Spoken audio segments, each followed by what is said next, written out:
Sebelum meninggal, suamiku membuat sebuah video tanpa sepengetahuanku. Dan 2 hari setelah suamiku meninggal, ibu mertua mengadakan sebuah pesta mewah di rumah dan mengundang pengacara untuk membacakan surat wasiat warisan suamiku. Lalu dia berbisik padaku, "Kamu hanya punya waktu 12 jam. Kemasi barang-barang rongsokanmu. Besok pagi aku tidak mau bangun melihat wajahmu lagi." Tapi tiba-tiba pria pengacara itu berdiri dan berkata, "Tunggu, masih ada satu hal lagi yang harus kalian tahu." Dan saat sebuah rekaman video diputar, seketika seluruh ruangan terdiam. Karena ternyata isi video itu adalah... Sebelum ceritanya dimulai, silahkan tulis di kolom komentar dari daerah mana saja teman-teman yang menonton cerita ini. Jangan lupa like dan subscribe agar channel ini bisa semakin berkembang dan bisa mempersembahkan cerita yang lebih menarik lagi. Suasana di dalam kamar utama itu terasa begitu dingin dan hampa. Rina duduk termenung di tepi ranjang yang spray putihnya masih menyisakan aroma tubuh mendiang suaminya, Adam. Baru 2 hari yang lalu, tubuh kaku Adam diangkat dari ranjang ini untuk dimakamkan. Namun hari ini ingar-bingar suara musik dan gelak tawa justru terdengar membahana dari lantai bawah rumah mewah mereka. Rina meremas jemarinya yang gemetar. Ia menatap pantulan dirinya di cermin rias yang besar. Wanita berhijab itu tampak begitu rapuh dengan wajah pucat dan mata yang bengkak karena terlalu banyak menangis. Tidak ada bedak atau perhiasan yang menempel di tubuhnya, hanya gamis berwarna gelap yang sederhana sebagai tanda duka yang mendalam. Namun, duka itu sepertinya hanya milik Rina seorang. Di lantai bawah, kenyataan yang terjadi sungguh bertolak belakang dengan apa yang dirasakan Rina. Ibu Maya, ibu mertuanya, justru mengadakan sebuah pesta besar-besaran. Pesta itu diberi tajuk doa bersama, namun pelaksanaannya lebih mirip perayaan kemewahan. Rina menarik napas panjang, mencoba menguatkan hatinya sebelum melangkah keluar kamar. Ia tahu ia tidak bisa terus bersembunyi di dalam kamar, karena Ibu Maya sudah 3 kali menyuruh pelayan untuk memanggilnya turun. Dengan langkah berat, Rina menuruni tangga melingkar yang megah itu. Matanya menyapu pemandangan di ruang tengah yang sangat luas. Lampu kristal gantung yang besar menyala terang benderang, memantulkan cahaya pada perhiasan-perhiasan mahal yang dikenakan oleh para tamu undangan. Ibu Maya berdiri di tengah kerumunan teman-teman sosialitanya. Wanita parubaya itu mengenakan pakaian sutra yang sangat mencolok dengan kalung emas besar melingkar di lehernya. Wajahnya dipoles riasan tebal, menyembunyikan kerutan penuaan dengan sempurna. Tidak ada sedikitpun guratan kesedihan di wajah itu. Ia tertawa lebar saat seorang temannya membisikkan sesuatu, sebuah tawa yang terdengar sangat menyakitkan di telinga Rina.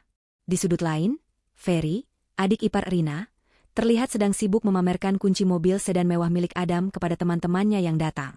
Mereka tertawa-tawa sambil menikmati hidangan mahal yang tersaji di meja prasmanan. Hati Rina terasa perih, seolah diiris sembilu melihat betapa cepatnya mereka melupakan Adam.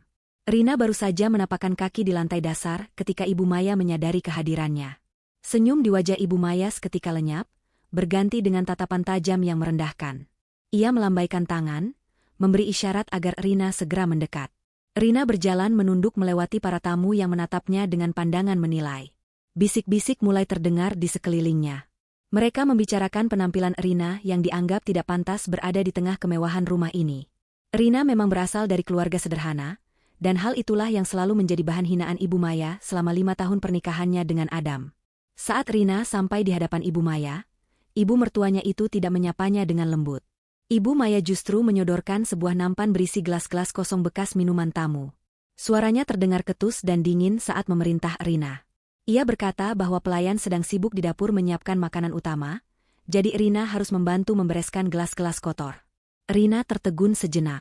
Ia adalah istri pemilik rumah ini, istri mendiang Adam yang membangun kekayaan ini, namun ia diperlakukan layaknya pembantu di rumahnya sendiri.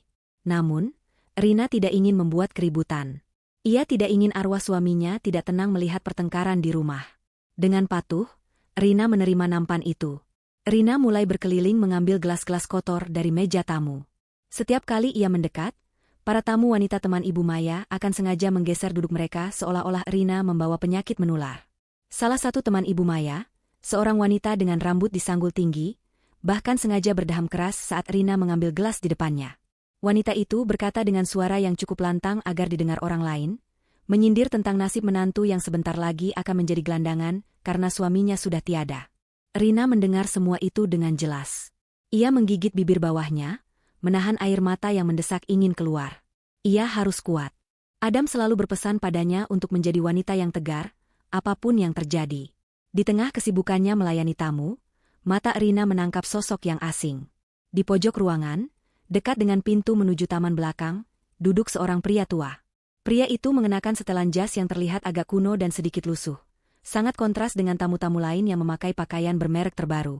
Pria itu duduk sendirian, hanya ditemani segelas air mineral. Ia tidak berbicara dengan siapapun, namun matanya yang tajam terus memperhatikan gerak-gerik Rina sejak tadi. Rina merasa belum pernah melihat pria itu sebelumnya. Ia bertanya-tanya dalam hati, apakah itu kerabat jauh Adam yang datang melayat. Namun, sorot mata pria itu tidak menyeratkan duka biasa, melainkan seperti sedang mengamati dan menilai situasi. Tiba-tiba, suara pecahan gelas terdengar nyaring, menghentikan musik dan obrolan para tamu. Rina tersentak. Ternyata si Ferry menyenggol lengan Rina saat ia lewat dengan terburu-buru sambil tertawa. Nampan yang dipegang Rina oleng, dan 2 gelas kristal jatuh menghantam lantai marmer hingga hancur berkeping-keping. Cairan sisa minuman membasahi karpet mahal yang baru saja dibeli Ibu Maya bulan lalu. Keheningan melanda ruangan itu. Semua mata tertuju pada Rina yang berdiri mematung dengan wajah pucat. Ferry, yang jelas-jelas menabraknya, justru memasang wajah kaget yang dibuat-buat dan langsung menuduh Rina tidak becus bekerja. Ibu Maya bergegas datang membelah kerumunan. Wajahnya merah pada menahan amarah. Tanpa bertanya apa yang terjadi, ia langsung memarahi Rina di depan puluhan tamu undangan. Kata-kata kasar meluncur dari mulutnya tanpa saringan. Ia menyebut Rina ceroboh, tidak tahu diri, dan hanya bisa merusak barang-barang mahal. Rina mencoba membela diri dengan suara pelan, mengatakan bahwa Ferry yang menabraknya. Namun, pembelaan itu justru membuat Ibu Maya semakin murka. Ia tidak terima anak kesayangannya disalahkan. Bagi Ibu Maya, Ferry adalah pangeran, sedangkan Rina hanyalah benalu yang beruntung dinikahi oleh Adam. Rina menunduk dalam-dalam, membiarkan caci maki itu menghujani dirinya. Ia berjongkok untuk memungut pecahan kaca, mengabaikan rasa perih di hatinya yang jauh lebih sakit daripada goresan kaca di jarinya. Saat ia sedang membersihkan lantai, ia sekilas melihat ke arah pojok ruangan lagi. Pria tua berjas lusuh itu masih di sana. Kali ini, pria itu tidak lagi duduk santai. Ia berdiri tegak, tangannya mengepal di sisi tubuhnya, dan rahangnya mengeras seolah menahan kemarahan melihat perlakuan Ibu Maya terhadap Rina. Namun, pria itu belum melakukan apa-apa. Ia hanya berdiri diam, menunggu saat yang tepat. Rina segera mengalihkan pandangannya, fokus pada pecahan kaca di tangannya, tidak menyadari bahwa kejadian malam ini hanyalah permulaan dari badai besar yang akan mengubah hidupnya besok pagi. Setelah insiden gelas pecah itu, pesta kembali berlanjut seolah tidak terjadi apa-apa. Para tamu kembali tertawa dan berdansa kecil, sementara Rina digiring oleh Ibu Maya menjauh dari keramaian. Ibu Maya mencengkeram lengan atas Rina dengan sangat kuat, kuku-kukunya yang panjang menancap menembus kain gamis Rina, menimbulkan rasa sakit yang nyata. Ibu Maya menyeret Rina menuju lorong sepi di dekat dapur bersih, tempat yang tidak terjangkau oleh pandangan para tamu. Di sana, topeng ramah yang biasa dipasang Ibu Maya di depan umum runtuh seketika, digantikan oleh wajah asli yang penuh kebencian dan kejijikan. Ibu Maya melepaskan cengkeramannya dengan kasar, membuat Rina sedikit terhuyung menabrak dinding. Napas Ibu Maya memburu, bukan karena lelah, tapi karena luapan emosi yang sudah lama ia pendam. Ia menatap Rina dari ujung kepala hingga ujung kaki dengan tatapan merendahkan. Dengan suara berbisik yang mendesis tajam seperti ular, Ibu Maya mulai mengucapkan kalimat yang akan selalu diingat Rina seumur hidupnya. Ia mengatakan bahwa kesabarannya sudah habis. Selama Adam masih hidup, ia terpaksa menahan diri untuk tidak mengusir Rina demi menjaga perasaan anaknya. Tapi sekarang, Adam sudah tiada, dan tidak ada lagi alasan bagi Ibu Maya untuk membiarkan Rina tinggal di istana miliknya. Ibu Maya mendekatkan wajahnya ke wajah Rina, matanya melotot penuh ancaman. Ia memberikan ultimatum yang sangat jelas dan kejam. Ia berkata bahwa Rina hanya memiliki waktu 12 jam dari sekarang.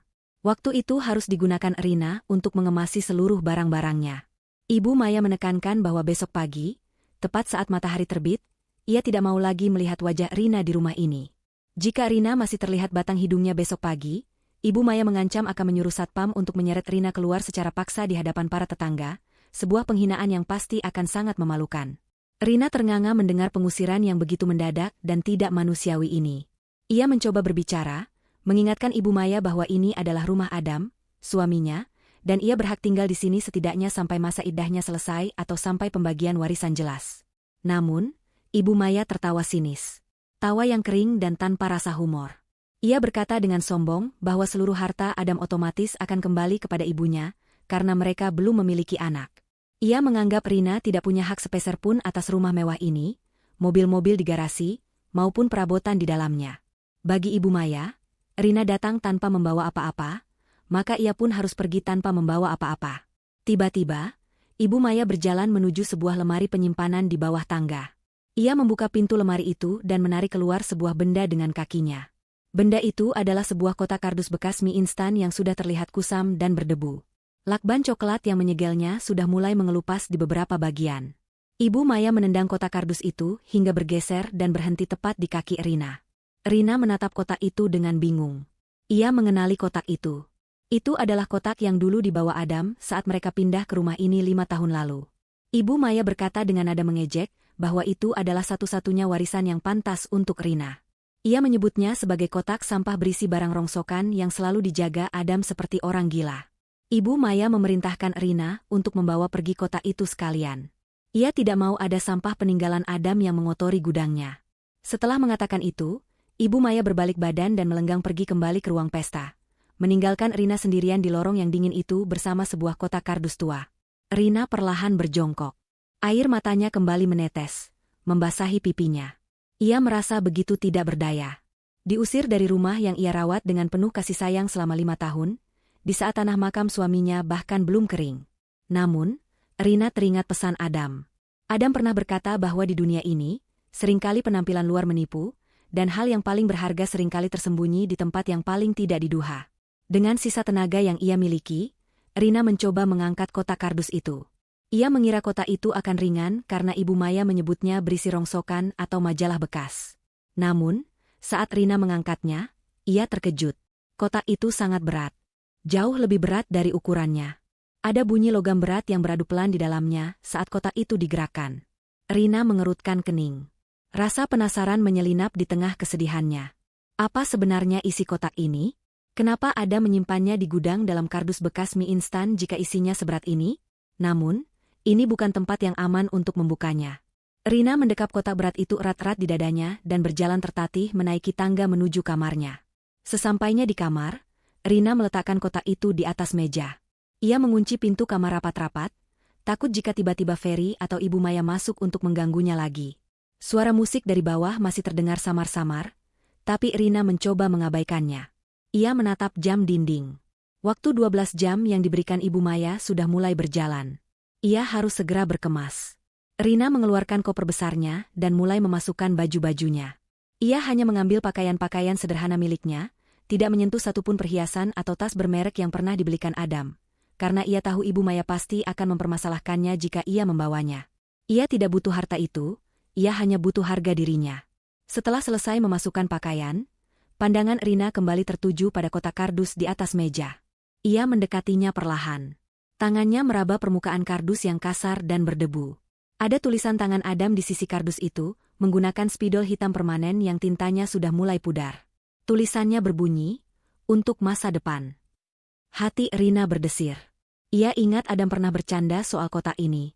Adam bilang ini adalah kotak darurat jika suatu hari dunia runtuh menimpa mereka.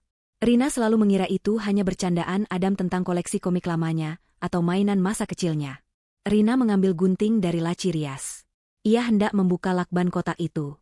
Namun, sebelum gunting itu menyentuh lakban, terdengar ketukan pintu yang sopan namun tegas. Ketukan itu berbeda dengan cara Ibu Maya atau pelayan mengetuk pintu. Rina terdiam, waspada. Ia bertanya siapa yang ada di luar. Sebuah suara pria yang berat dan tenang menjawab dari balik pintu. Pria itu memperkenalkan diri sebagai Pak Burhan. Ia berkata bahwa ia adalah pengacara yang diutus oleh almarhum Adam, dan ada hal sangat mendesak yang harus dibicarakan malam ini juga, sebelum matahari terbit. Rina terpaku. Nama itu asing baginya, tapi nada bicaranya terdengar tulus. Rina melihat ke arah kotak kardus, lalu ke arah pintu. Sepertinya, malam ini akan menjadi malam yang sangat panjang, dan rahasia yang disimpan Adam selama ini akan segera terungkap. Rina meletakkan guntingnya, merapikan hijabnya, dan berjalan menuju pintu untuk memutar kunci, siap menghadapi takdir apapun yang ada di balik pintu itu. Rina berdiri terpaku di ambang pintu kamar dengan jantung yang berdegup kencang. Di hadapannya berdiri sosok pria tua yang tadi dilihatnya duduk sendirian di pojok ruang pesta. Dari jarak dekat, pria itu terlihat jauh lebih berwibawa meskipun pakaiannya tampak sederhana dan agak lusuh. Pria itu, yang memperkenalkan dirinya sebagai Pak Burhan, menatap Rina dengan sorot mata yang teduh namun penuh ketegasan. Ia tidak membawa tas kerja kulit mengkilap seperti pengacara pada umumnya, melainkan hanya sebuah map tebal berwarna hitam yang dipeluknya erat di dada. Pak Burhan meminta izin untuk berbicara sebentar, namun ia menegaskan bahwa pembicaraan ini tidak bisa dilakukan di dalam kamar karena waktu yang sangat terbatas. Ia meminta Rina untuk segera turun kembali ke ruang tengah bersamanya, karena drama sesungguhnya akan segera dimulai di bawah sana. Rina sempat ragu. Ia baru saja diusir dan dipermalukan, rasanya ia tidak punya kekuatan mental lagi untuk kembali menghadapi wajah-wajah sinis teman-teman Ibu Maya. Namun, melihat keseriusan di wajah Pak Burhan dan mengingat pesan misterius di kotak kardus peninggalan Adam, Rina merasakan dorongan kuat untuk percaya. Ia mengangguk pelan, menutup kembali pintu kamarnya, dan berjalan mengikuti langkah Pak Burhan menuju tangga. Saat mereka menuruni anak tangga, suasana di ruang tengah sudah berubah. Musik yang tadinya berdentum keras kini telah dimatikan. Para tamu undangan duduk berderet di kursi-kursi yang diatur menghadap ke sebuah mimbar kecil dadakan. Di sana berdiri Ibu Maya dengan wajah berseri-seri penuh kemenangan. Di sebelahnya berdiri seorang pria muda necis dengan setelan jas abu-abu mengkilap yang sedang sibuk menata tumpukan dokumen. Itu adalah pengacara sewaan Ibu Maya yang baru saja datang. Ibu Maya sengaja mengumpulkan semua orang bukan hanya untuk pesta, tapi untuk menyaksikan momen peresmian perpindahan harta warisan Adam kepadanya. Ia ingin dunia tahu bahwa kerajaan bisnis dan aset peninggalan anaknya kini berada di bawah kekuasaannya sepenuhnya. Rina dan Pak Burhan berhenti di bordes tangga, mengamati pemandangan itu dari ketinggian sebelum turun sepenuhnya. Tidak ada yang menyadari kehadiran mereka, karena semua mata tertuju pada Ibu Maya yang sedang mengetuk mikrofon untuk meminta perhatian. Ibu Maya memulai pidatonya dengan suara yang dibuat-buat sedih. Ia menceritakan betapa hancur hatinya kehilangan putra tercinta, namun ia harus tetap kuat demi menyelamatkan aset keluarga agar tidak jatuh ke tangan orang yang salah. Matanya sempat melirik ke arah tangga, mencari sosok Rina, namun ia tidak menemukannya dan berasumsi Rina sedang menangis di kamar. Ibu Maya kemudian mempersilakan pengacaranya untuk membacakan apa yang ia klaim sebagai surat wasiat sah dari Adam. Pria muda necis itu maju, membuka dokumennya dengan gaya teatrikal, dan mulai membaca dengan suara lantang. Ia membacakan poin-poin yang menyatakan bahwa karena pernikahan Adam dan Rina belum dikaruniai keturunan, maka secara hukum adat dan keinginan keluarga, seluruh aset bergerak dan tidak bergerak, termasuk rumah, tanah, deposito, dan saham perusahaan, dikembalikan sepenuhnya kepada ibu kandung Adam, yaitu Ibu Maya. Para tamu undangan bertepuk tangan riuh, beberapa berbisik memuji langkah Ibu Maya yang dianggap cerdas mengamankan harta keluarga. Ferry yang duduk di barisan depan bertepuk tangan paling keras sambil tersenyum lebar membayangkan uang yang akan segera ia dapatkan. Tepat saat pengacara muda itu hendak menutup mapnya dan meminta tanda tangan saksi, sebuah suara berat dan lantang menggema dari arah tangga, memotong keriuhan tepuk tangan itu. Suara itu berteriak lantang meminta semua kegiatan dihentikan karena dokumen yang dibacakan itu cacat hukum dan penuh kebohongan. Seketika hening menyelimuti ruangan. Ratusan pasang mata menoleh serentak ke arah sumber suara. Mereka melihat Rina berdiri didampingi oleh Pak Burhan, pria tua berjas lusuh yang sejak tadi mereka abaikan. Ibu Maya terbelalak kaget. Wajahnya memerah menahan marah karena momen kemenangannya diganggu. Ia berteriak kepada satpam untuk mengusir orang gila yang menyusup ke pestanya itu. Ferry langsung berdiri dan berjalan kasar mendekati Pak Burhan, hendak mendorong pria tua itu. Namun, langkah Ferry terhenti ketika Pak Burhan mengeluarkan sebuah kartu identitas dari saku jasnya dan mengangkatnya tinggi-tinggi. Pak Burhan dengan tenang namun tegas memperkenalkan siapa dirinya sebenarnya. Ia bukan gelandangan atau tamu tak diundang. Ia adalah Burhan Shah Putra, pendiri firma hukum terbesar di ibu kota, firma hukum yang menangani kasus-kasus konglomerat besar. Nama itu seketika membuat beberapa tamu undangan yang mengerti dunia bisnis tersentak kaget. Mereka mulai berbisik-bisik panik. Bagaimana mungkin pengacara sekelas Burhan Shah Putra, yang bayarannya miliaran rupiah, mau datang ke rumah ini dengan penampilan seperti itu? Pengacara muda sewaan Ibu Maya yang tadinya sombong kini wajahnya pucat pasi, tangannya gemetar memegang dokumen. Ia jelas tahu siapa Burhan Shah Putra, senior yang sangat ditakuti di dunia hukum karena integritasnya yang tanpa kompromi. Pak Burhan berjalan membelah kerumunan tamu yang otomatis menyisih memberinya jalan. Aura kewibawaannya begitu kuat, hingga membuat Ibu Maya pun terdiam kaku di atas mimbar. Pak Burhan naik ke mimbar dan mengambil alih mikrofon dari tangan Ibu Maya yang gemetar. Ia menatap tajam ke arah Ibu Maya, lalu beralih ke pengacara muda di sebelahnya.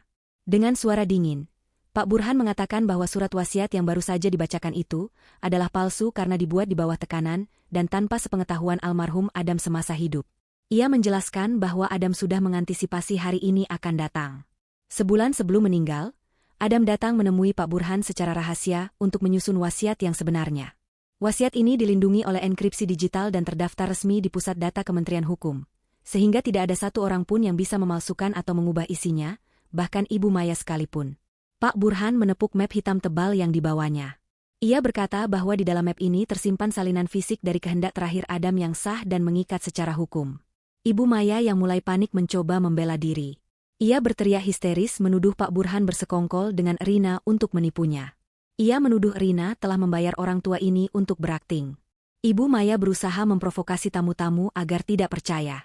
Ia mengatakan mustahil anaknya menyewa pengacara mahal tanpa sepengetahuannya, karena ia memegang kendali atas semua rekening Adam. Namun, Pak Burhan hanya tersenyum tipis mendengar tuduhan itu. Ia berkata bahwa Adam adalah pria yang jauh lebih cerdas dari yang ibunya duga. Adam tidak menggunakan uang yang diketahui ibunya, melainkan menggunakan aset pribadinya yang selama ini disembunyikan dengan rapi. Pak Burhan kemudian meminta Tanto, kepala keamanan, untuk menurunkan layar proyektor besar yang biasa digunakan Ferry untuk menonton film. Pak Burhan berkata bahwa sebelum ia membacakan dokumen hukum yang membosankan, Adam meninggalkan sebuah video pesan terakhir yang wajib ditonton oleh semua orang yang hadir di ruangan ini, terutama Ibu Maya. Rina berdiri di samping mimbar, tangannya saling meremas dingin. Ia tidak tahu menahu soal video ini. Adam tidak pernah cerita bahwa ia merekam sesuatu. Hatinya berdebar antara takut dan rindu ingin melihat wajah suaminya lagi. Tanto dengan sigap menurunkan layar putih besar di belakang mimbar. Ruangan menjadi gelap saat lampu-lampu kristal dimatikan satu persatu, menyisakan cahaya proyektor yang menyorot terang ke layar putih. Suasana yang tadinya penuh pesta pora kini berubah menjadi tegang dan mencekam seperti ruang sidang pengadilan. Ibu Maya mundur beberapa langkah, kakinya lemas, ia jatuh terduduk di kursi yang ditarikan oleh Ferry. Firasat buruk mulai merayapi hati Ibu Maya. Ia merasa kendali yang selama ini ia pegang teguh perlahan mulai lepas dari genggamannya. Pak Burhan menancapkan sebuah flash disk ke laptop yang terhubung ke proyektor, lalu menekan tombol putar. Layar proyektor berkedip sebentar sebelum menampilkan gambar yang sangat jernih. Sosok Adam muncul di sana, duduk di kursi kerjanya di ruang baca yang terletak di lantai 2 rumah ini. Ia mengenakan kemeja biru muda favoritnya, terlihat segar dan sehat, jauh berbeda dengan kondisi terakhirnya saat sakit parah. Video itu sepertinya direkam sekitar 1 bulan yang lalu, saat Adam masih bisa beraktivitas normal.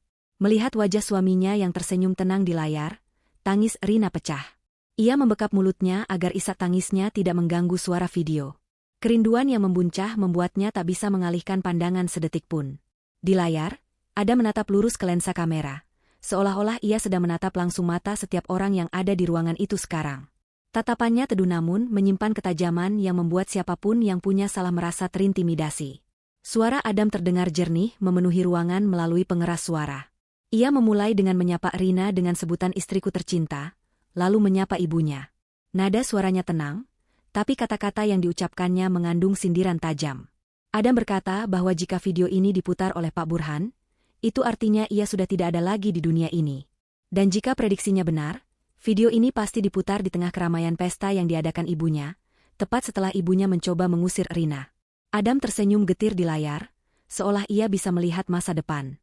Ia mengatakan bahwa ia sangat mengenal sifat ibunya. Ia tahu ibunya tidak akan sabar menunggu tanah kuburannya kering untuk menendang Rina keluar dan menguasai semua harta. Para tamu undangan mulai gelisah, saling berpandangan dengan canggung. Mereka mulai menyadari bahwa pesta yang mereka hadiri ini sebenarnya adalah skenario jahat yang sudah ditebak oleh almarhum. Adam kemudian memperbaiki posisi duduknya di video, wajahnya berubah menjadi lebih serius. Ia berkata bahwa sudah saatnya ia membuka sebuah rahasia besar yang selama ini ia tutup rapat demi menjaga kehormatan ibunya di mata masyarakat. Adam mulai bercerita tentang sejarah keuangan keluarga mereka. Ia mengingatkan Ibu Maya pada kejadian 5 tahun lalu, saat ayah Adam meninggal dunia. Saat itu, semua orang mengira ayah Adam meninggalkan warisan berlimpah. Namun faktanya, ayah Adam meninggalkan hutang bisnis yang sangat besar dan gaya hidup Ibu Maya yang boros, serta kegemaran Ferry berjudi telah menguras habis tabungan keluarga. Adam mengungkapkan fakta yang mengejutkan, keluarga mereka sebenarnya sudah bangkrut total 5 tahun lalu. Rumah mewah tempat mereka berdiri sekarang ini sebenarnya sudah disita oleh bank karena gagal bayar. Suara bisik-bisik tamu semakin kencang. Wajah Ibu Maya berubah pucat pasi, seperti darah ditarik keluar dari tubuhnya. Ia mencoba bangkit untuk menghentikan video, berteriak bahwa itu bohong, tapi Pak Burhan menghalanginya dengan tegas, memintanya untuk duduk dan mendengarkan sampai selesai. Di layar, Adam melanjutkan ceritanya. Ia menjelaskan bahwa saat kebangkrutan itu terjadi, Adamlah yang bekerja keras banting tulang. Ia tidak hanya mengandalkan gaji kantor, tapi diam-diam ia sukses besar dalam investasi saham teknologi di luar negeri yang tidak pernah ia ceritakan kepada siapapun, termasuk ibunya. Dengan uang hasil jerih payahnya sendiri itulah, Adam menebus kembali rumah yang disita bank, melunasi hutang-hutang ibunya, dan menutupi hutang Ferry. Adam menegaskan dengan suara lantang bahwa setiap sentimeter tanah di rumah ini, setiap mobil mewah di garasi, dan setiap perabotan mahal yang dipamerkan Ibu Maya kepada teman-temannya, semuanya dibeli menggunakan uang pribadi Adam, bukan uang warisan keluarga. Selama ini, Adam membiarkan ibunya berlagak seolah-olah ia masih kaya raya dan menjadi nyonya besar pemilik segalanya hanya karena Adam ingin berbakti dan tidak ingin ibunya malu di depan teman-temannya. Adam membiarkan ibunya hidup dalam ilusi kekayaan yang sebenarnya didanai oleh uang saku yang diberikan Adam setiap bulan. Pengakuan ini menghantam harga diri Ibu Maya dengan sangat keras. Teman-teman sosialitanya kini menatapnya dengan pandangan berbeda, bukan lagi kekaguman, melainkan tatapan meremehkan dan kasihan. Ternyata selama ini Ratu Pesta itu hanyalah penumpang yang hidup dari belas kasihan anaknya. Puncak dari video bagian pertama ini adalah ketika Adam membahas status kepemilikan aset. Adam menatap tajam ke kamera dan berkata bahwa karena semua aset ini dibeli dengan uang pribadinya setelah ia menikah dengan Rina, maka secara hukum dan agama, ini adalah harta bersama, bahkan sebagian besar adalah hak Rina. Adam kemudian menampilkan dokumen sertifikat rumah di layar video, memperlihatkan nama pemilik yang tertera di sana.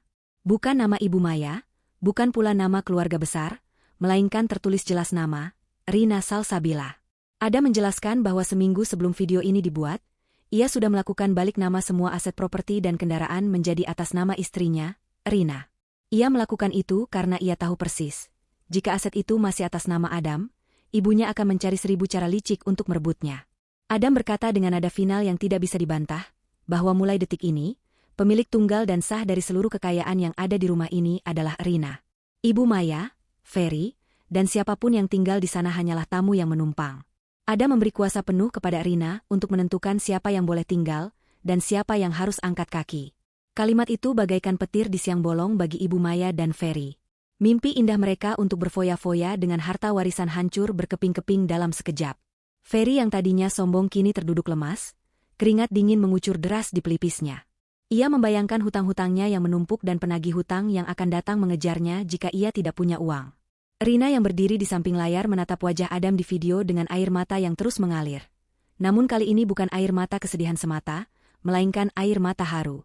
Ia tidak menyangka Adam begitu mencintainya dan melindunginya sedemikian rupa. Selama ini ia diam saat dihina miskin oleh Ibu Maya, padahal suaminya telah menjadikannya wanita terkaya di ruangan itu tanpa ia sadari. Adam di layar menutup bagian pertama videonya dengan sebuah senyuman misterius. Ia berkata bahwa kejutan belum selesai. Masih ada satu hal lagi yang harus dibahas, yaitu tentang kotak kardus tua di gudang yang pasti sudah dibuang atau dihina oleh ibunya. Adam meminta Rina untuk membawa kotak itu ke depan sekarang juga, karena isi kotak itu akan membungkam kesombongan siapapun yang pernah merendahkan istrinya.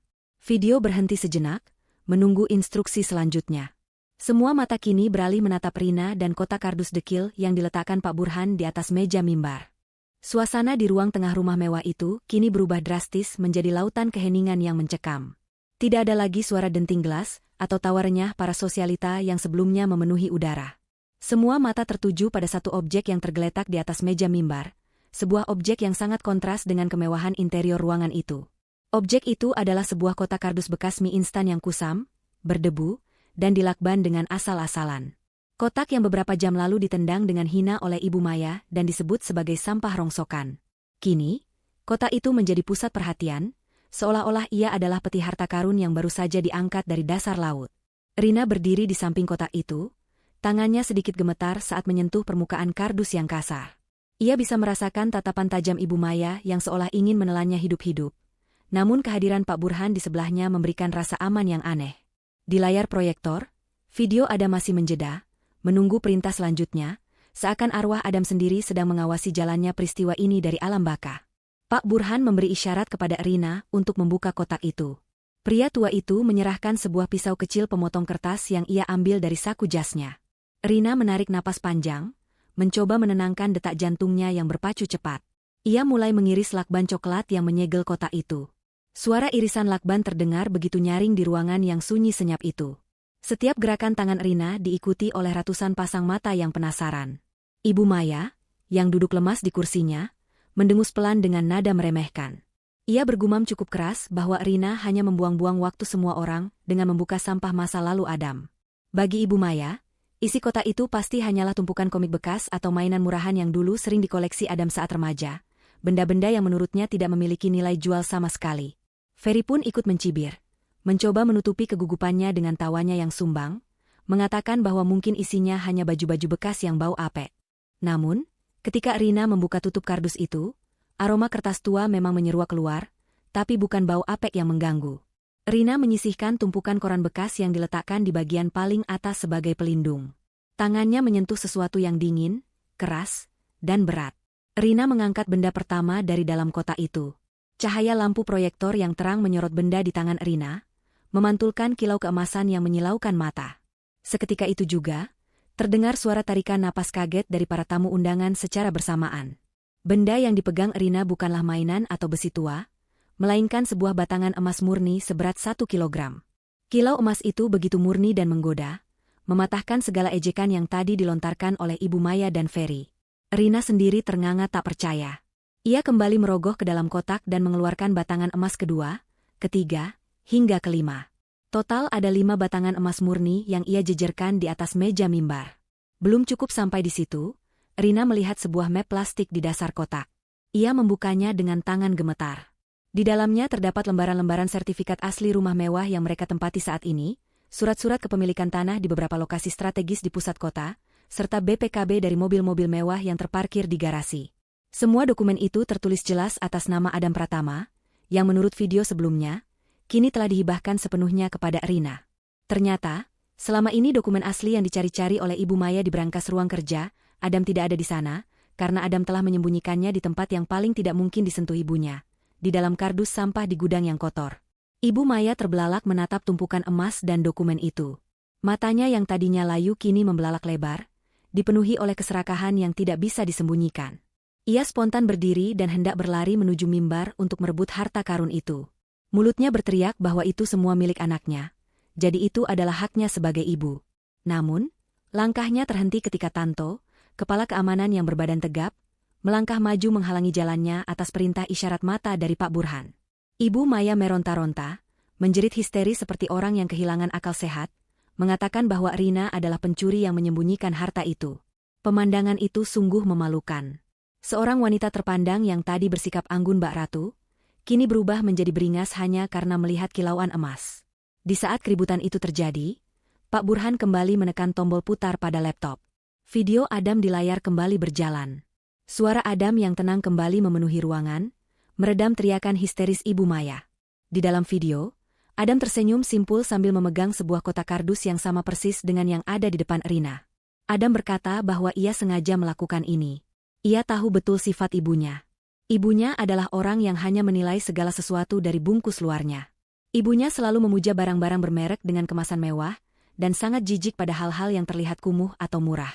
Oleh karena itu, Adam tahu bahwa tempat paling aman untuk menyembunyikan aset paling berharganya adalah di dalam kemasan yang paling dibenci ibunya.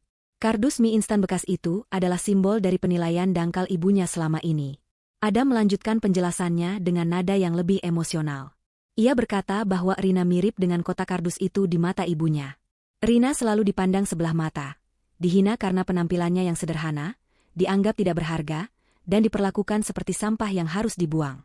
Padahal, di dalam kesederhanaan Rina, terdapat hati yang tulus dan kesetiaan yang nilainya jauh lebih mahal daripada emas batangan manapun. Adam ingin memberi pelajaran terakhir kepada ibunya bahwa jangan pernah menilai buku dari sampulnya, dan jangan pernah menilai manusia dari pakaiannya. Emas di dalam kardus itu adalah pesan simbolis bahwa nilai sejati seringkali tersembunyi di balik hal-hal yang dianggap remeh oleh orang-orang sombong. Mendengar ucapan suaminya di video, air mata Rina kembali tumpah. Ia mengelus permukaan batangan emas itu, bukan karena ia silau akan nilainya, tapi karena ia merasakan betapa dalamnya pemikiran Adam dalam melindunginya. Adam bahkan memikirkan cara untuk memukul balik kesombongan ibunya, bahkan setelah ia meninggal dunia. Para tamu undangan yang tadinya memihak Ibu Maya kini mulai menundukkan kepala karena malu. Mereka sadar bahwa mereka pun sama saja, sempat menilai Rina rendah hanya karena pakaian dan penampilannya malam ini. Kini, wanita sederhana yang berdiri di mimbar itu adalah wanita terkaya di antara mereka semua, pemilik sah dari aset bernilai miliaran rupiah yang terhampar di meja. Ibu Maya yang tertahan oleh Tanto akhirnya menyerah dan kembali duduk dengan napas terengah-engah. Ia menatap nanar ke arah emas dan sertifikat itu. Rencana indahnya untuk menguasai harta Adam dan mengusir Rina malam ini hancur total. Ia tidak hanya kehilangan harta, tapi juga kehilangan muka di depan seluruh teman sosialitanya. Namun, ia mencoba menghibur dirinya sendiri dalam hati. Setidaknya, ia masih ibu kandung Adam. Rina tidak mungkin tega membiarkannya terlantar. Ia masih bisa memanipulasi Rina nanti dengan alasan hubungan darah. Ferry pun mulai mendekati ibunya, berbisik menyusun rencana baru untuk merayu Rina agar mau membagi sedikit harta itu. Mereka berdua belum sadar bahwa kejutan dari Adam belum berakhir. Video itu masih belum selesai, dan bagian selanjutnya akan mengungkap sesuatu yang jauh lebih mengerikan daripada sekadar masalah harta warisan. Pak Burhan melihat ke arah Rina, memastikan kliennya itu siap untuk bagian selanjutnya. Rina mengangguk mantap. Ia sudah melihat bukti cinta Adam, kini ia siap menghadapi kebenaran apapun yang akan diungkap suaminya, betapapun pahitnya itu. Pak Burhan kemudian menoleh ke arah operator, memberi kode untuk melanjutkan video ke segmen berikutnya. Layar proyektor berkedip sekilas, transisi video berubah menjadi warna hitam pekat selama beberapa detik sebelum menampilkan gambar baru. Atmosfer di ruangan itu mendadak berubah menjadi dingin dan mencekam, seolah suhu udara turun drastis. Firasat buruk mulai merayapi tengkuk setiap orang yang ada di sana, terutama Ferry yang kini wajahnya mulai memucat tanpa alasan yang jelas. Layar proyektor kembali menyala, namun kali ini nuansa videonya sangat berbeda. Jika sebelumnya Adam terlihat santai dan sedikit jenaka saat membahas harta, kini wajah Adam di layar terlihat sangat serius, bahkan cenderung suram. Ia mencondongkan tubuhnya mendekat ke arah kamera, membuat wajahnya terlihat lebih besar dan mendominasi layar. Tatapan matanya tidak lagi hangat, melainkan tajam menusuk, penuh dengan kemarahan yang tertahan dan kekecewaan yang mendalam. Adam memulai kalimatnya dengan sebuah pernyataan yang membuat darah setiap orang di ruangan itu berdesir ngeri. Ia berkata bahwa kematiannya bukanlah takdir yang wajar. Ia tidak meninggal hanya karena penyakit jantung yang selama ini dideritanya. Adam menegaskan bahwa ada tangan manusia yang mempercepat kematiannya, ada niat jahat yang bekerja di balik layar saat ia terbaring lemah tak berdaya di tempat tidur. Pernyataan Adam itu bagaikan ledakan bom di tengah ruangan. Para tamu undangan terkesiap, beberapa menutup mulut mereka dengan tangan karena kaget. Ibu Maya yang tadinya sibuk memikirkan harta, kini terdiam kaku dengan mata melotot. Ferry, yang duduk di sebelahnya, mulai gemetar hebat. Kakinya mengetuk-ngetuk lantai dengan gelisah, dan keringat dingin sebesar biji jagung mulai bermunculan di dahinya. Ia berusaha untuk berdiri dan pergi, beralasan sakit perut, namun dua orang petugas keamanan berpakaian preman yang dibawa oleh Pak Burhan sudah berdiri sigap menjaga setiap pintu keluar. Tidak ada yang boleh meninggalkan ruangan ini sampai video selesai. Ruangan pesta itu kini terasa seperti penjara, dan hakim yang mengadili mereka adalah orang mati yang berbicara melalui layar. Di dalam video, Adam melanjutkan penjelasannya. Ia berkata bahwa dokter memang memvonis jantungnya lemah. Tapi dokter juga bilang bahwa dengan obat yang tepat dan istirahat yang cukup, ia masih bisa bertahan hidup bertahun-tahun lagi. Namun, seminggu sebelum video ini dibuat, Adam mulai merasakan gejala aneh setiap kali ia meminum obat malamnya. Jantungnya berdebar tidak karuan, napasnya sesak seperti dicekik, dan kepalanya pusing luar biasa. Awalnya ia mengira itu efek samping obat atau penyakitnya yang memburuk. Tapi insting Adam yang tajam mengatakan ada yang tidak beres.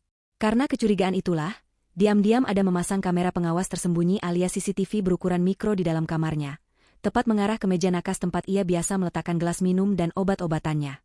Adam kemudian menyingkir dari layar, dan tampilan video berganti menjadi rekaman CCTV hitam putih. Tanggal yang tertera di pojok kiri atas video menunjukkan waktu 3 hari sebelum Adam meninggal dunia, tepat pukul 10 malam. Kualitas gambarnya sangat jernih meskipun hitam putih. Di layar terlihat Adam sedang tertidur pulas di ranjangnya. Suasana kamar hening.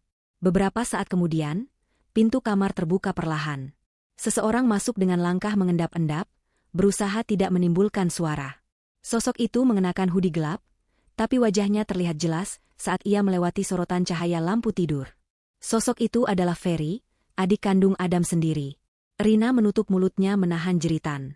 Ia melihat dengan mata kepalanya sendiri bagaimana Ferry berjalan mendekati meja nakas di samping tempat tidur Adam. Di rekaman itu, Ferry terlihat celingukan memastikan Adam benar-benar tidur. Kemudian, dengan tangan gemetar, Ferry mengeluarkan sebuah bungkusan kecil dari saku celananya. Ia membuka bungkusan itu dan menuangkan serbuk berwarna putih ke dalam gelas air mineral yang sudah disiapkan Rina untuk Adam minum obat nanti. Ferry mengaduk air itu sebentar menggunakan jari telunjuknya, lalu dengan cepat membersihkan sisa serbuk yang tercecer di meja. Setelah memastikan semuanya terlihat normal, Ferry bergegas keluar kamar secepat ia masuk. Video CCTV belum berakhir. Sekitar 10 menit kemudian, pintu kamar kembali terbuka. Kali ini yang masuk adalah Ibu Maya. Harapan Rina bahwa Ibu Maya akan menyelamatkan Adam seketika hancur lebur. Di video itu, Ibu Maya melihat gelas air yang sudah dicampur serbuk itu. Ia sempat mengangkat gelas itu, mengamatinya sejenak di bawah lampu. Ada jeda yang sangat mengerikan di sana. Ibu Maya tampak ragu sejenak. Namun kemudian ia meletakkan kembali gelas itu di tempat semula, tepat di samping obat jantung Adam. Ia tidak membuangnya. Ia tidak membangunkan Adam. Ia justru merapikan letak gelas itu agar lebih mudah dijangkau oleh Adam saat bangun nanti. Ibu Maya tahu apa yang dilakukan Ferry. Ia tahu ada sesuatu di air itu, tapi ia memilih untuk diam. Ia memilih untuk membiarkan rencana jahat itu berjalan lancar demi warisan yang sudah lama ia impikan. Adam kembali muncul di layar setelah rekaman CCTV selesai. Wajahnya terlihat sangat terluka.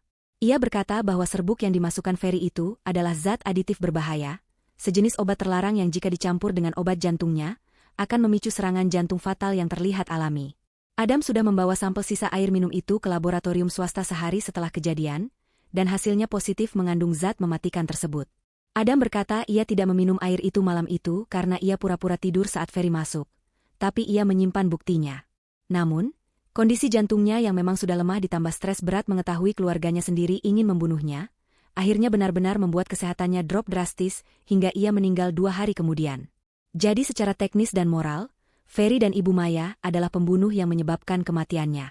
Kekacauan pecah di ruang pesta. Ferry tiba-tiba melompat dari kursinya dan berteriak histeris, menyangkal semua tuduhan itu.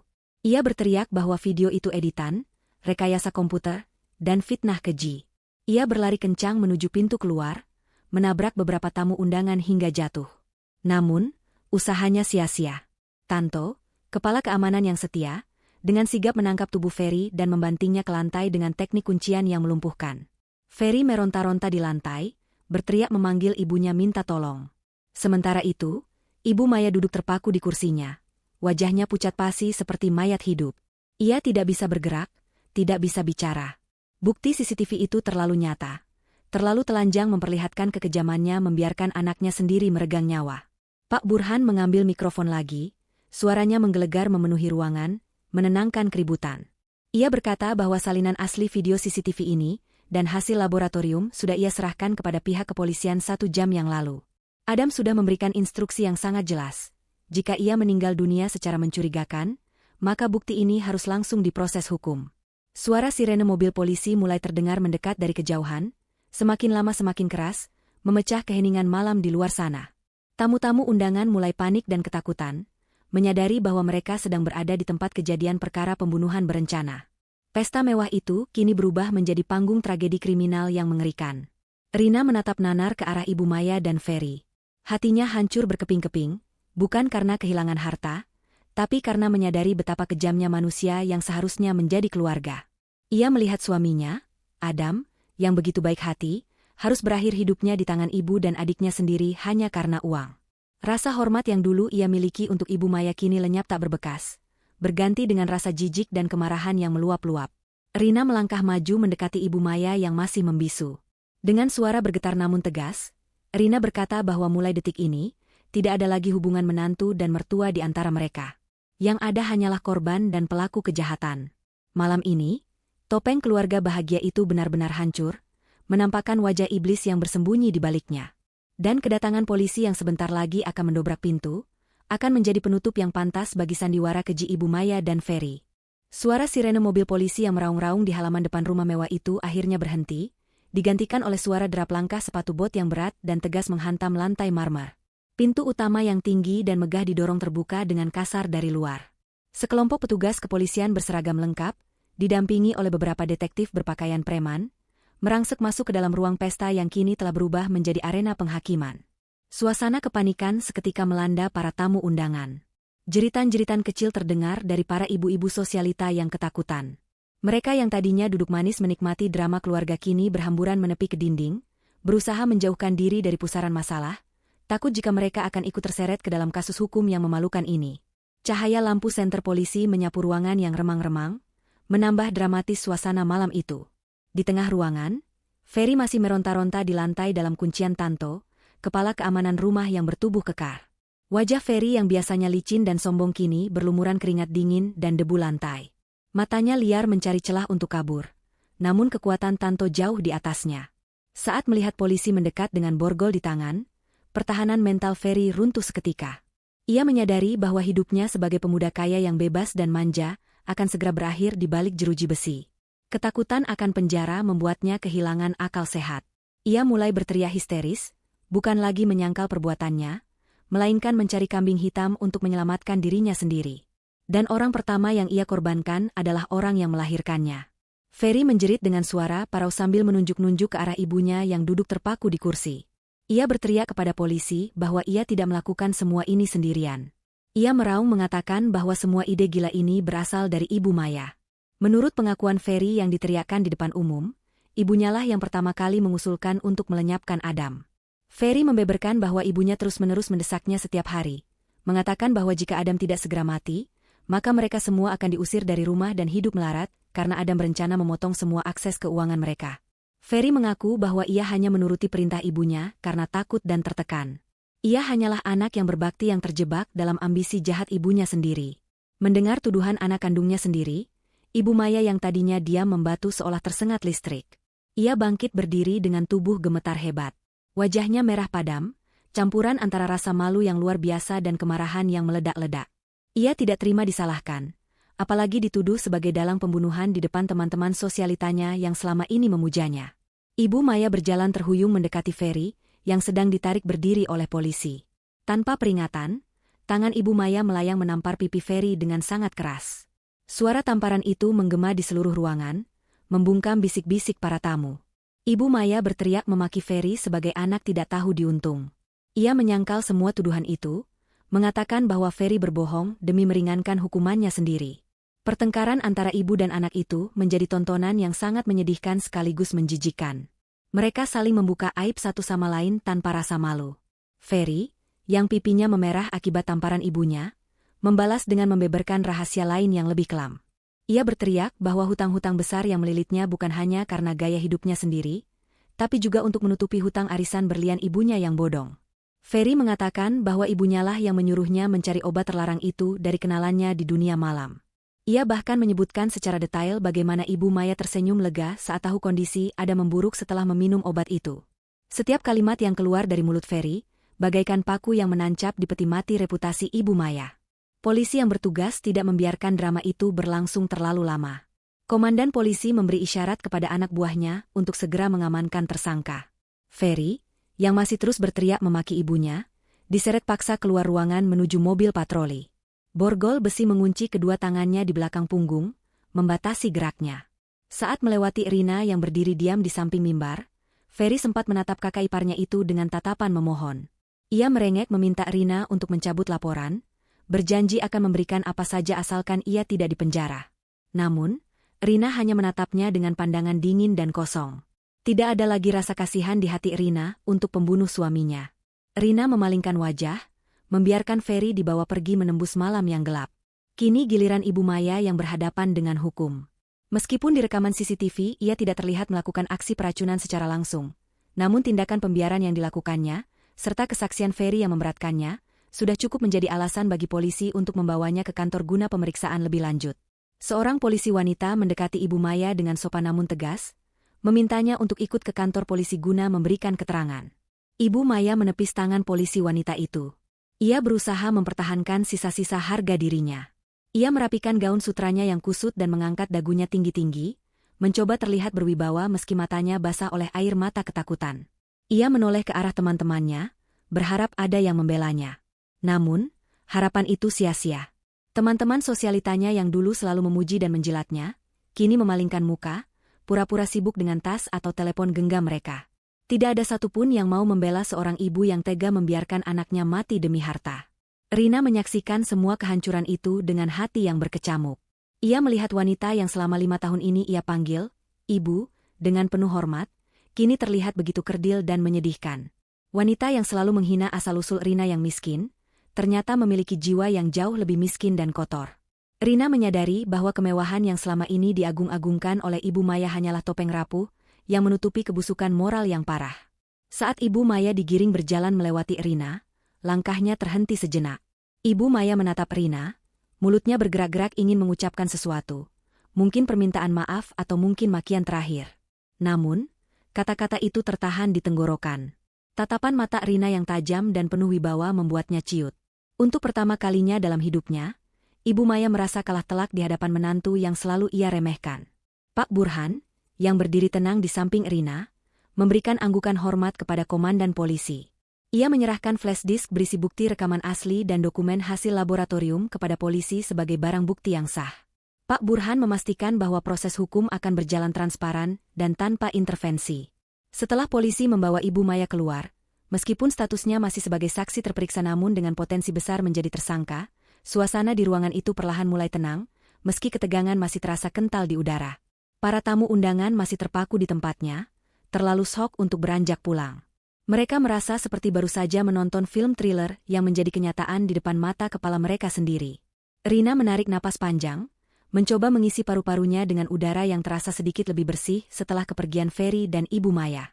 Beban berat yang selama ini menindih dadanya perlahan terangkat, namun digantikan oleh rasa lelah yang luar biasa. Ia menatap foto besar Adam yang terpajang di dekat mimbar. Dalam hati, ia berbisik kepada suaminya bahwa keadilan mulai ditegakkan. Pengkhianatan ibu dan anak yang selama ini menjadi duri dalam daging kehidupan Adam akhirnya terungkap dan hancur lebur. Malam ini, rumah mewah itu menjadi saksi bisu runtuhnya sebuah kesombongan dan terungkapnya sebuah kejahatan keluarga yang mengerikan. Rina tahu, hidupnya tidak akan pernah sama lagi setelah malam ini, namun setidaknya, ia berdiri di atas kebenaran. Sepeninggal mobil polisi yang membawa Ferry dan Ibu Maya, keheningan yang canggung menyelimuti ruang tengah kediaman mewah itu. Para tamu undangan, yang terdiri dari kolega bisnis dan sosialita, tampak gelisah. Beberapa mulai berbisik-bisik, menggunjingkan betapa tragisnya nasib keluarga terpandang ini. Namun, belum ada yang berani melangkah keluar pintu, karena Pak Burhan kembali naik ke atas mimbar. Pengacara senior itu mengetuk mikrofon pelan, suaranya yang berat kembali menarik perhatian semua orang. Ia mengumumkan bahwa acara pembacaan wasiat belum selesai sepenuhnya. Masih ada satu poin penting terakhir dari almarhum Adam yang menyangkut nasib rumah besar tempat mereka berdiri saat ini. Mendengar hal itu, rasa penasaran kembali menahan langkah para tamu. Mereka ingin tahu akhir dari drama warisan ini. Pak Burhan membuka halaman terakhir dari map hitam yang dipegangnya. Ia membetulkan letak kacamatanya dan mulai membaca dengan intonasi yang jelas. Dalam wasiatnya, Adam menuliskan bahwa ia menyadari rumah mewah ini dibangun di atas pondasi ambisi dan keserakahan ibunya di masa lalu. Meskipun Adam telah membelinya kembali dengan uang halal hasil keringatnya sendiri, namun dinding-dinding rumah ini telah menyerap terlalu banyak kenangan buruk, pertengkaran, dan kepalsuan. Adam tidak ingin istri tercintanya, Rina, menghabiskan sisa hidupnya terkurung dalam istana emas yang dingin dan penuh memori menyakitkan tentang perlakuan buruk keluarganya. Oleh karena itu, Adam telah membuat keputusan yang sangat radikal mengenai status kepemilikan dan fungsi bangunan megah ini. Adam mewasiatkan agar kepemilikan rumah beserta tanahnya diwakafkan sepenuhnya untuk kepentingan sosial. Mulai esok hari, rumah ini akan dialihfungsikan menjadi sebuah panti asuhan yatim piatu yang akan dikelola oleh sebuah yayasan profesional. Adam ingin mengubah tempat yang dulunya menjadi simbol kesombongan dan pamer harta, menjadi tempat bernaung bagi anak-anak yang tidak memiliki keluarga, tempat yang penuh dengan doa dan kasih sayang yang tulus. Rina ditunjuk sebagai ketua yayasan kehormatan yang memiliki hak pengawasan penuh, namun ia tidak diwajibkan untuk tinggal di sana. Adam ingin membebaskan Rina dari beban mengurus rumah sebesar ini sendirian, sekaligus memberikan tamparan moral terakhir bagi ibunya yang selalu membanggakan rumah ini sebagai istana pribadinya. Para tamu undangan terhenyak mendengar keputusan itu.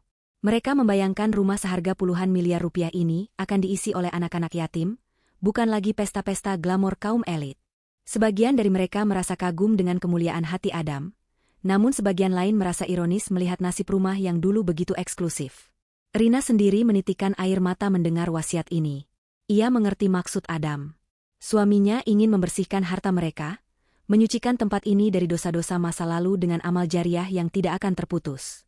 Rina merasa lega. Ia memang tidak pernah merasa nyaman tinggal di rumah yang terlalu besar dan penuh intrik ini. Keputusan Adam adalah jalan keluar terbaik baginya untuk memulai hidup baru tanpa bayang-bayang masa lalu. Namun, Pak Burhan melanjutkan bacaannya ke paragraf yang paling krusial, sebuah klausul khusus yang mengatur tentang nasib Ibu Maya. Adam, meskipun telah disakiti sedemikian rupa, ternyata masih menyisakan sedikit belas kasihan, atau mungkin lebih tepatnya, sebuah hukuman yang mendidik bagi ibunya. Dalam wasiat itu tertulis, jika Ibu Maya terbukti tidak terlibat langsung secara hukum dalam kematian Adam, atau jika hukumannya ditangguhkan karena alasan usia kesehatan, ia tidak boleh diusir ke jalanan menjadi gelandangan. Adam tidak ingin menjadi anak durhaka yang menelantarkan ibunya di kolong jembatan. Namun, Adam memberikan syarat yang sangat ketat dan mengikat jika Ibu Maya ingin tetap berteduh di properti ini. Syaratnya adalah, Ibu Maya diizinkan tinggal di kompleks rumah ini seumur hidupnya, tetapi bukan di bangunan utama. Ia harus pindah ke paviliun belakang, sebuah bangunan kecil 2 kamar yang selama ini digunakan sebagai tempat tinggal para asisten rumah tangga dan sopir. Selain itu, status Ibu Maya di tempat ini bukan lagi sebagai nyonya besar pemilik rumah, melainkan sebagai pengawas kebersihan panti asuhan. Ia diwajibkan membantu mengurus kebutuhan anak-anak yatim, mulai dari memastikan kebersihan asrama hingga membantu di dapur umum, di bawah pengawasan pengurus yayasan. Ada menuliskan bahwa ini adalah cara bagi ibunya untuk menebus dosa-dosanya, belajar melayani orang lain setelah seumur hidup minta dilayani, dan belajar mencintai anak-anak yang tidak punya apa-apa, seperti ia dulu seharusnya mencintai menantunya yang sederhana. Hukuman ini terdengar jauh lebih menyakitkan daripada sekadar diusir. Ada memaksa ibunya untuk menyaksikan setiap hari bagaimana rumah kebanggaannya diambil alih oleh orang lain, dan ia harus hidup sebagai pelayan di istananya sendiri. Ini adalah kematian ego yang sempurna bagi seseorang yang gila hormat seperti Ibu Maya. Teman-teman sosialita Ibu Maya yang masih ada di ruangan itu saling berpandangan ngeri. Mereka bisa membayangkan betapa hancurnya harga diri Ibu Maya nanti. Harus menyapu halaman di depan teman-temannya yang mungkin lewat, harus makan makanan panti, dan tidak lagi bisa memamerkan berliannya. Itu adalah penjara tanpa jeruji besi yang dirancang khusus oleh Adam untuk menyadarkan ibunya. Rina mendengarkan klausul itu dengan takjub. Ia menyadari betapa cerdasnya Adam. Suaminya tidak membalas kejahatan dengan kekerasan, tapi dengan keadilan yang puitis. Jika Ibu Maya nanti kembali dari kantor polisi, ia akan dihadapkan pada 2 pilihan pahit. Pergi dari sini tanpa uang sepeser pun dan hidup menggelandang. Atau tetap tinggal di sini tapi harus menanggalkan mahkota kesombongannya dan menjadi pelayan bagi anak-anak yatim. Pilihan manapun yang diambil, hidup Ibu Maya sebagai sosialita angkuh sudah tamat malam ini. Setelah membacakan poin terakhir, Pak Burhan menutup map hitamnya. Ia mempersilakan para tamu untuk pulang, karena acara sudah selesai dan rumah ini harus segera dikosongkan untuk persiapan alih fungsi. Satu persatu tamu undangan mulai beranjak pergi. Mereka menyalami Rina, bukan lagi dengan tatapan meremehkan, tapi dengan rasa hormat dan sedikit rasa takut. Mereka melihat kekuatan baru dalam diri wanita berhijab itu. Rina membalas salaman mereka dengan anggukan sopan namun berjarak.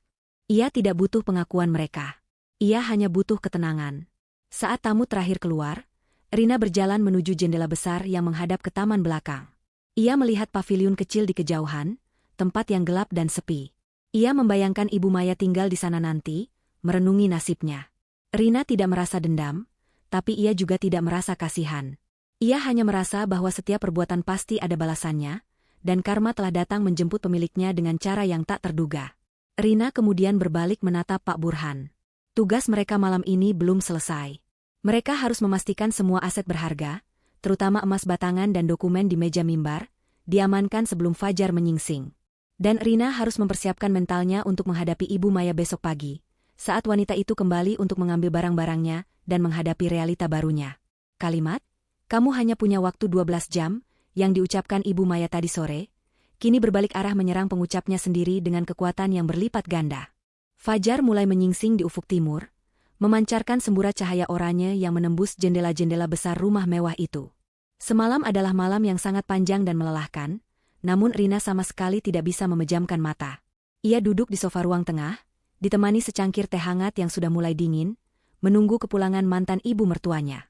Pihak kepolisian mengabarkan bahwa Ibu Maya diperbolehkan pulang sementara dengan status wajib lapor dan pengawasan ketat.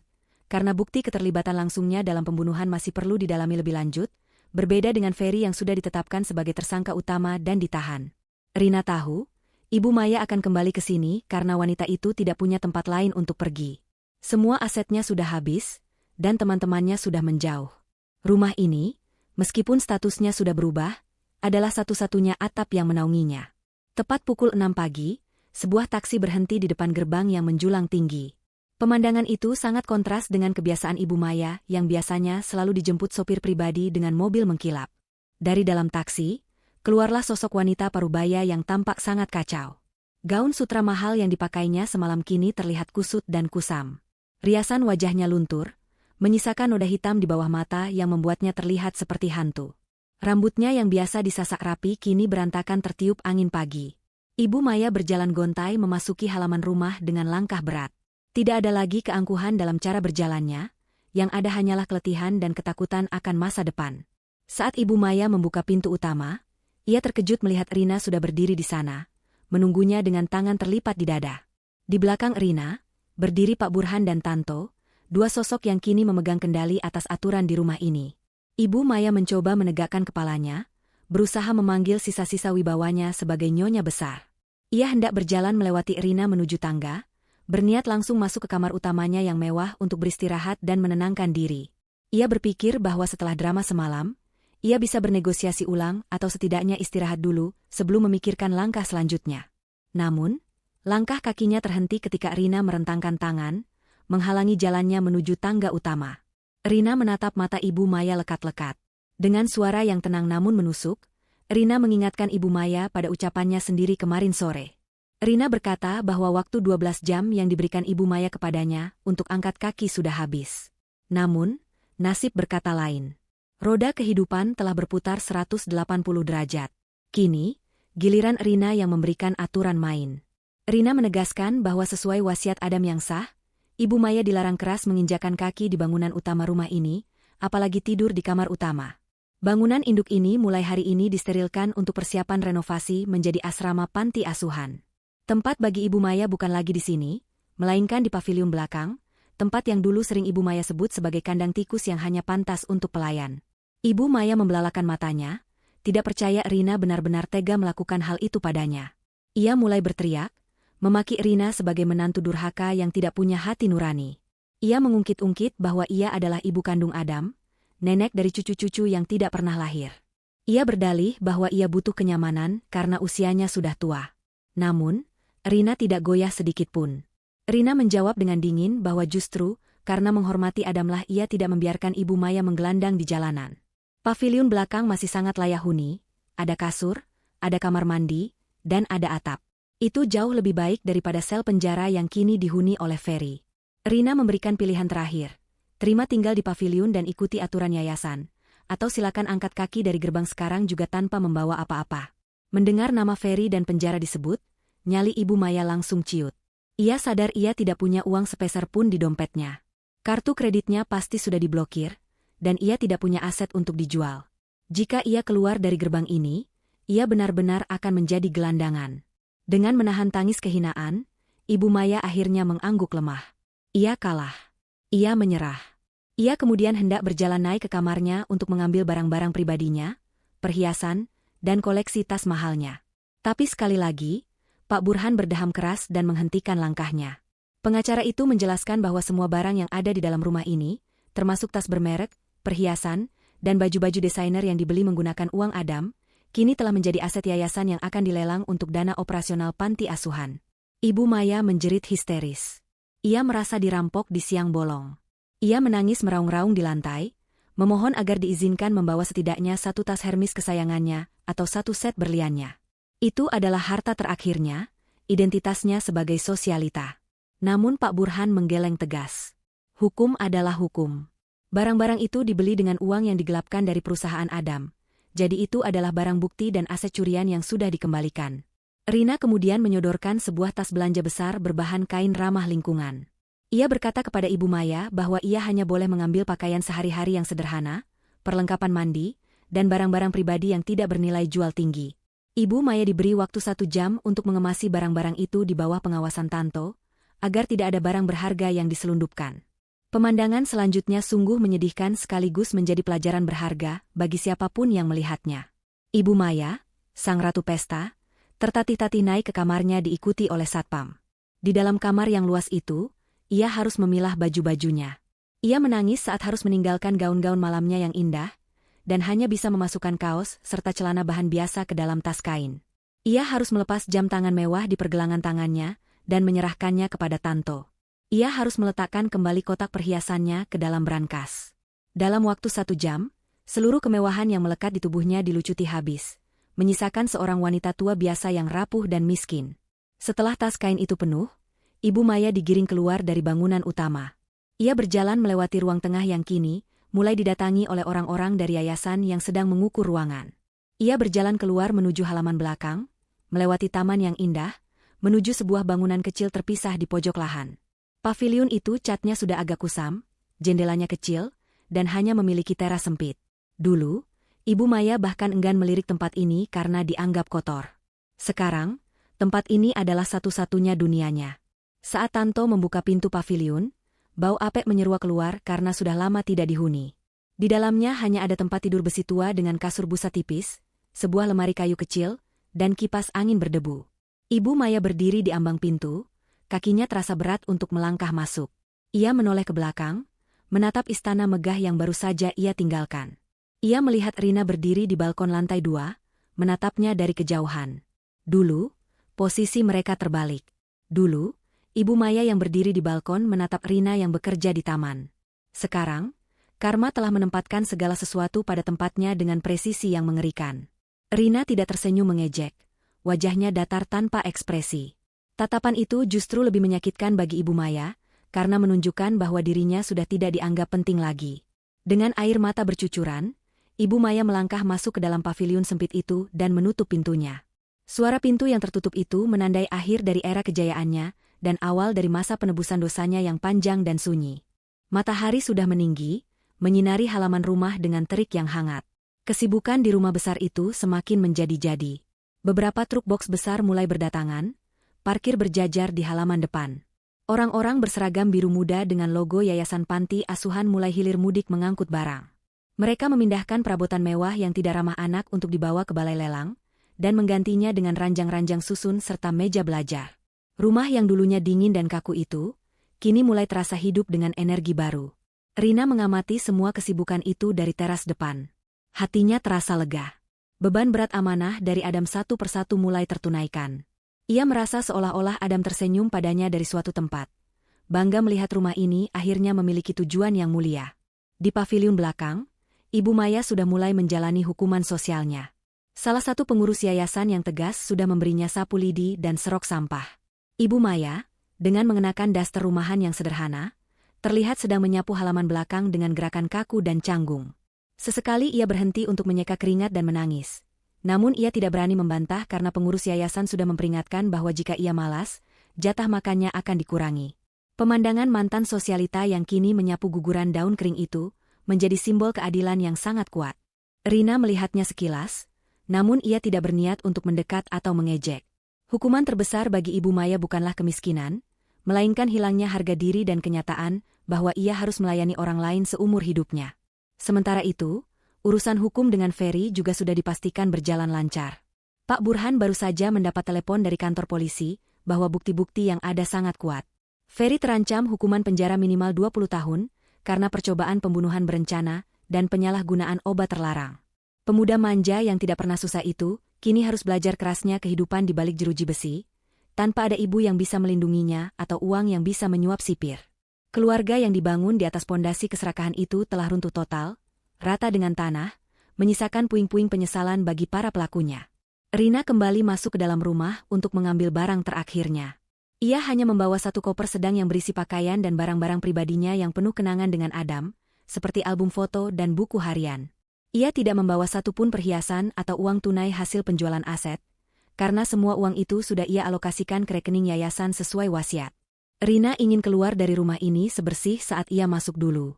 Ia ingin memulai hidup baru dengan tangannya sendiri, tanpa bayang-bayang harta masa lalu yang kelam.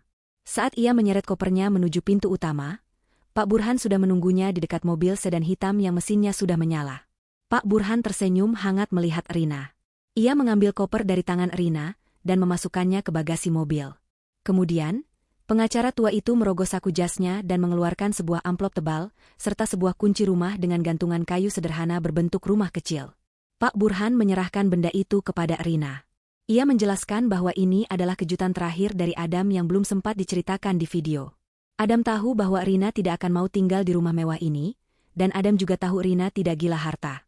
Oleh karena itu, jauh-jauh hari, Adam sudah membeli sebuah rumah mungil di pinggiran kota yang asri, sebuah rumah dengan halaman luas untuk berkebun, persis seperti impian sederhana Rina yang sering ia ceritakan pada Adam sebelum tidur. Rina menerima kunci itu dengan tangan gemetar. Air matanya kembali menetes, tapi kali ini air mata bahagia. Ia teringat masa-masa awal pernikahannya, saat ia dan Adam sering berhayal punya rumah kecil yang tenang, jauh dari gangguan Ibu Maya. Ternyata Adam mengingat setiap detail impian itu dan mewujudkannya. Rumah itu dibeli atas nama Rina pribadi, bukan warisan, tapi hadiah ulang tahun pernikahan yang disiapkan lebih awal. Selain rumah, amplop itu berisi buku tabungan dengan saldo yang cukup untuk Rina membuka usaha toko kue, impian lain yang selama ini dilarang oleh Ibu Maya karena dianggap pekerjaan rendahan. Adam benar-benar telah memikirkan segalanya untuk kebahagiaan dan kemandirian istrinya. Rina memeluk erat kunci dan amplop itu di dadanya. Ia berterima kasih kepada Pak Burhan yang telah menjadi pelindung dan pelaksana wasiat yang sangat amanah. Pak Burhan menepuk pundak Rina pelan, mengatakan bahwa ia bangga melihat ketegaran Rina. Ia yakin Adam pasti sangat tenang di sana melihat istrinya kini bebas dan mandiri. Pak Burhan membukakan pintu mobil untuk Rina. Sebelum masuk, Rina berhenti sejenak. Ia membalikkan badannya, menatap bangunan megah di hadapannya untuk yang terakhir kali. Ia melihat pelang nama yayasan panti asuhan yang baru saja dipasang oleh tukang di depan gerbang.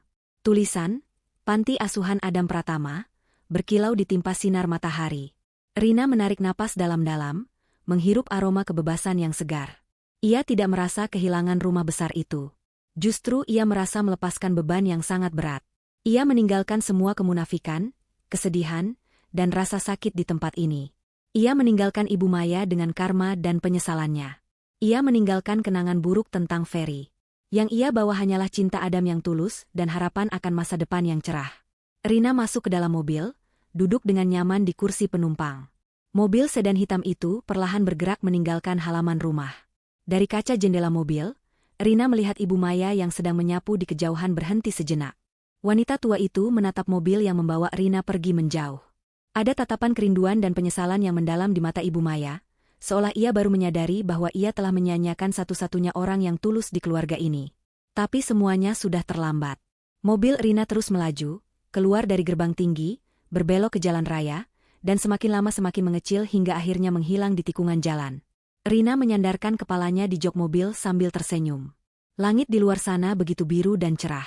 Ia memejamkan matanya, membayangkan rumah mungilnya yang baru, kebun bunga yang akan ia tanam, dan aroma kue yang akan ia panggang di dapur miliknya sendiri. Hidupnya baru saja dimulai kembali. Ia bukan lagi menantu yang tertindas, bukan lagi janda yang berduka dalam diam. Ia adalah Rina, wanita merdeka yang dicintai dengan hebat oleh suaminya, dan kini siap melangkah menyongsong takdirnya sendiri dengan kepala tegak.